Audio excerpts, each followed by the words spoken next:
இல்ல. பாலகர்களே, மாவீரர்களா இருக்கிறது நல்லதுதான். ஆனா உங்க வீரத்தின் அகங்காரத்தை உங்களுடைய தலைக்கு ஏற விடாதீங்க. உங்களை கட்டுப்படுத்துற நிலைமைக்கு விட்டுறாதீங்க. ரகுவம்சத்தோட உங்களுக்கு எந்த விரோதமும் கிடையாது. அதனால இதை என்னோட கடைசி எச்சரிக்கையா நினைச்சு அஸ்வத்தை விடுவிச்சிருக்க. இப்படி வேண்டில கேட்காதீங்க. யுத்தம் செஞ்சு குதிரையா விடுவிச்சுக்கோங்க. ஸ்ரீராமரே, இங்க வரும்போது நீ சீதா தேவியை கூட்டிட்டு வந்து எல்லாரையும் சேர்த்து வைக்கணும். இதெல்லாம் அந்த ஒரு சந்திப்புக்காக தான் நடந்துட்டு இருக்கு அனுமான். இப்ப பிரபுடைய குடும்பத்தை நான் தான் சேர்த்து வச்சாகணும். ஜெய் ஸ்ரீராம்.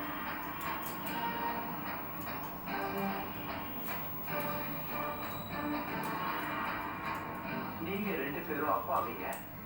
அதனாலதான் வில்லை இயங்குறதுக்கு முன்னாடி நான் உங்க 2 பேரையும் திரும்ப எச்சரிக்க விரும்புறேன்.